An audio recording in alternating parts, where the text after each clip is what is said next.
Bom dia, pessoal. Estamos iniciando hoje o nosso capítulo de História, o capítulo 1, a Primeira República no Brasil. Então, unidade 1, Brasil e o mundo na aurora do século XX, História, nono ano. Peço a atenção de vocês para que a gente possa refletir, debater, discutir um pouco sobre os principais tópicos desse capítulo e eu espero que vocês possam compreender da melhor forma possível. Claro que desejo que vocês aprofundem com leitura, com pesquisas, com vídeos e com a realização da atividade. Então, o nosso primeiro capítulo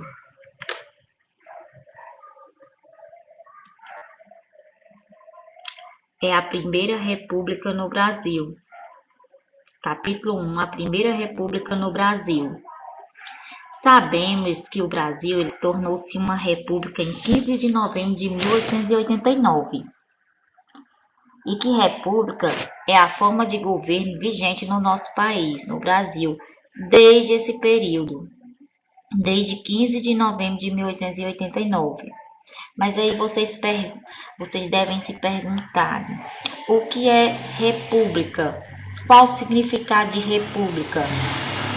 Gente, o termo república deriva do latim res publica e significa literalmente coisa pública, aquilo que diz respeito ao interesse público de todos os cidadãos. Então, república também significa coisa do povo.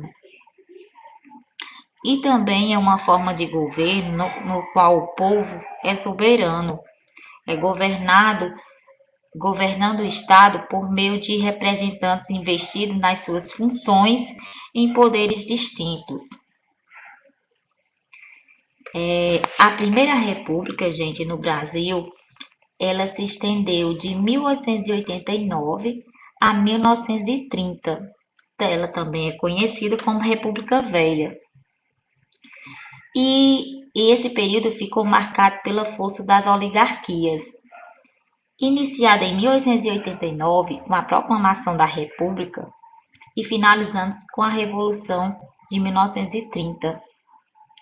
Esse período é mais conhecido entre os historiadores como Primeira República, por se tratar do primeiro período da República no Brasil. Gente, a atual República Brasileira ela é conhecida como Nova República e ela estava em vigor até desde o fim da ditadura militar, né, até os dias de hoje permanece essa nova república, marcando o que? Um período democrático. Destacamos também a Constituição de 1988, né, que ela foi promulgada. Enfim, é uma forma de governo na qual o povo tem o que? Uma participação, o povo é soberano. O povo tem o poder tem a participação e a oportunidade de escolher seus representantes. Também temos o direito de votar e ser votado, né? E ressaltamos, gente, que Deodoro da Fonseca assumiu a presidência logo no início da República, né? Mas em 1891, o Marechal Deodoro ele renunciou ao cargo, fazendo com que um outro militar, o Marechal Floriano Peixoto, assumisse a presidência até o ano de 1894.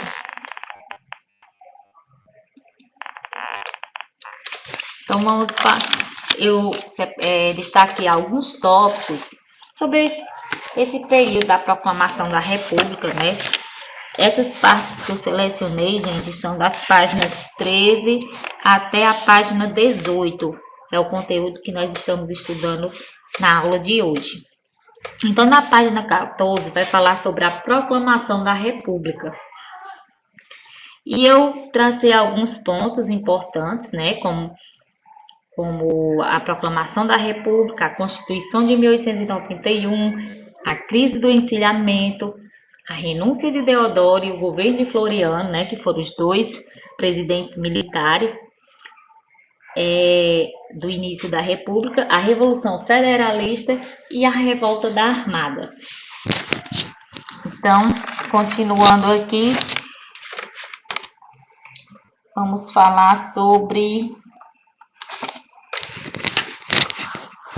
o que após os dois presidentes, o primeiro presidente civil foi o Prudente de Moraes. Ele foi eleito em 1894. Lembrando também, gente, que a República, ela foi dividida, a primeira República, né, também conhecida como República Velha, ela foi dividida em dois períodos. Em República da Espada, que foi de 1889 até 1894, né?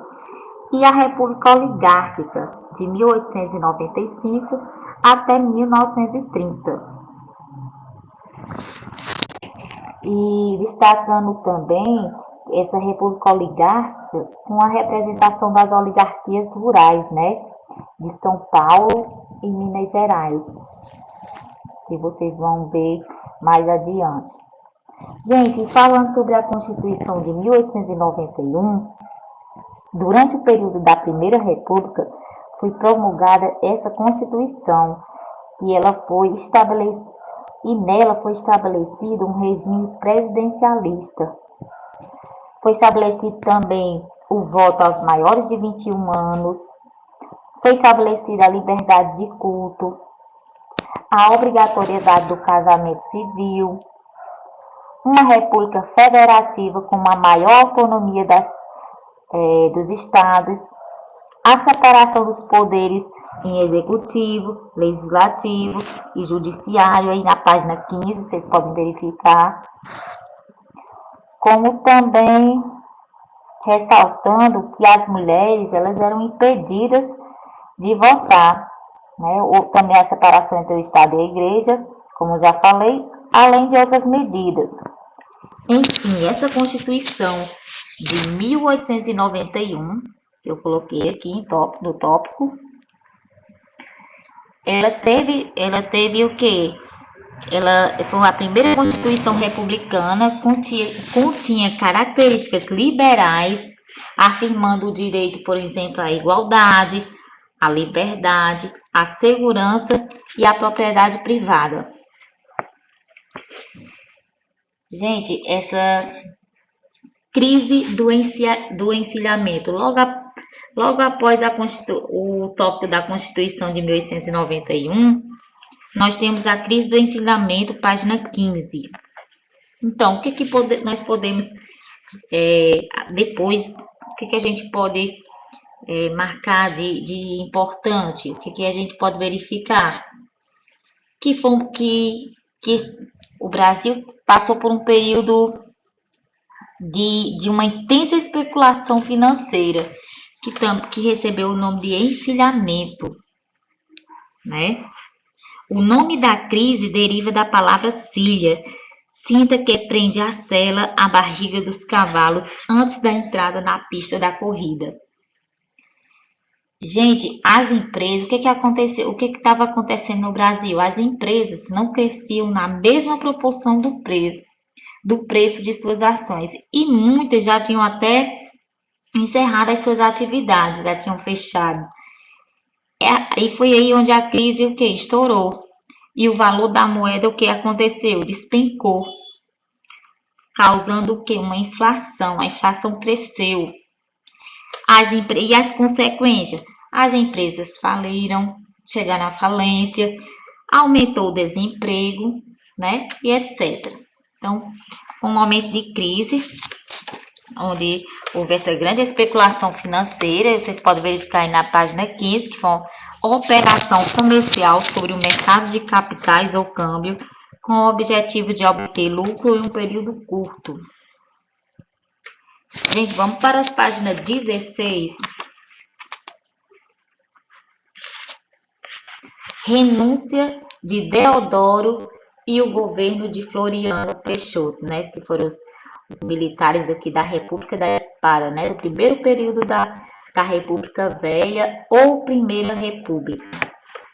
Então, o que aconteceu? Logo após Deodoro renunciar, né, quem assumiu a presidência, como eu já falei antes, foi o Floriano Peixoto, até 1894, encerrando esse período de República da Espada e iniciando o período conhecido como República Oligárquica. Gente, a crise do encilhamento chamou a atenção das oligarquias regionais, né, dos grupos que passaram a exigir uma participação mais ativa na economia do Brasil, né? Com as dificuldades políticas, Deodoro resolveu que ele fez o que? Ele dissolveu o Congresso, né? E passou a defender reformas constitucionais para ampliar seus poderes, os próprios poderes dele, né, do governante. O que aconteceu? Isso causou o quê? Indignação, desagradou muito.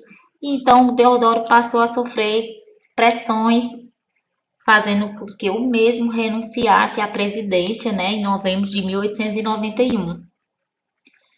Logo em seguida, o Marechal Floriano Peixoto assumiu o cargo, tentando controlar a inflação, recuperar a economia e conseguindo um certo apoio popular. Foi o que aconteceu, né? Então, ele ficou até 1894.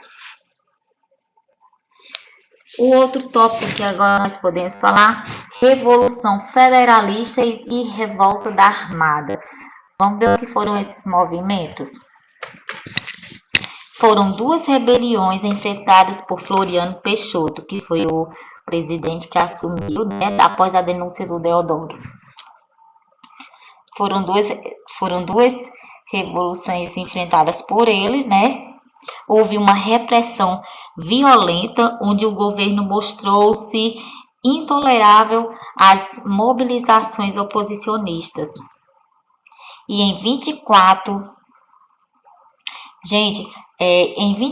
de fevereiro de 1891 foi aprovada e promulgada a nova Constituição do Brasil. E nós vamos ver a diferença, gente, dos dois tipos de Constituição, né? Constituição promulgada e Constituição outorgada. Saiba a diferença. Constituição promulgada e Constituição outorgada. Constituição promulgada, gente, é como a nossa. O exemplo é a nossa última Constituição de 1988, né? Ela foi elaborada pela Assembleia Constituinte, é composta por representantes do povo, né? É uma Constituição bem democrática, onde existe a participação das pessoas, né? Já a Constituição outorgada, ela é uma Constituição que resulta da vontade do governante. É uma Constituição imposta. Não tem a participação das pessoas, não tem a participação do povo. Então, é só para vocês entenderem a diferença. E também nesse capítulo, eu não tenho aí no texto, mas eu resolvi colocar um pouco sobre os símbolos da República. Os símbolos da República. Nem só de leis é feito um país. Os símbolos que representam a nação desempenham um importante papel no sentimento de nacionalidade, de união de um povo em torno de um governo. Assim que a monarquia foi derrubada, os novos mandatários do país se mobilizaram para definir os símbolos da República. Aqui nós podemos ver, gente, um símbolo sobre o qual houve diversos debates foi o da bandeira nacional. Diferentes versões da bandeira foram feitas nos dias que se seguiram à queda da monarquia, né? Que logo em seguida passamos para um sistema republicano. Uma delas, por exemplo, com faixas verdes e amarelas, era inspirada na bandeira dos Estados Unidos. Ao final, acabou prevalecendo a bandeira que até hoje é o símbolo do Brasil, que é a nossa bandeira nacional, né? Isso daqui. Continuando. Mais símbolos da República. Olha, gente, já mostrei a bandeira, agora o hino nacional. o brasão de armas do Brasil e o selo nacional do Brasil. São os símbolos da República. Continuando. Significado de oligarquia. Governo em que o poder é exercido por um grupo restrito de pessoas, geralmente do mesmo partido, da mesma família, da mesma classe, etc., em que há predominância de um pequeno número de pessoas no poder, um número limitado de pessoas. Por que eu coloquei aqui? Porque nós vimos que a República passou por dois períodos, a República da Espada e a República Oligárquica, que é essa república formada por um grupo de pessoas, né, que vocês vão ver que eram pessoas que representavam os estados brasileiros, o domínio do poder dos estados do Brasil. Vamos ver a questão do coronelismo, o poder dos coronéis. Oligarquias no poder. Na página 17 vocês podem acompanhar. República oligárquica. Gente, após o período de instabilidade dos dois governos militares da República, um civil assume o cargo de presidente em 1894, que foi o Prudente de Moraes, caracterizando alianças entre oligarquias estaduais, conhecida como República Oligárquica. Os primeiros anos do regime republicano no Brasil, né? Como já falei, República da Espada e depois República Oligárquica.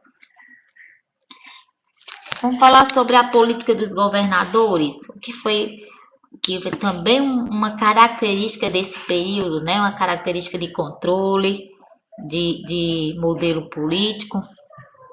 Então, a política dos governadores garantia o controle do governo pelas oligarquias.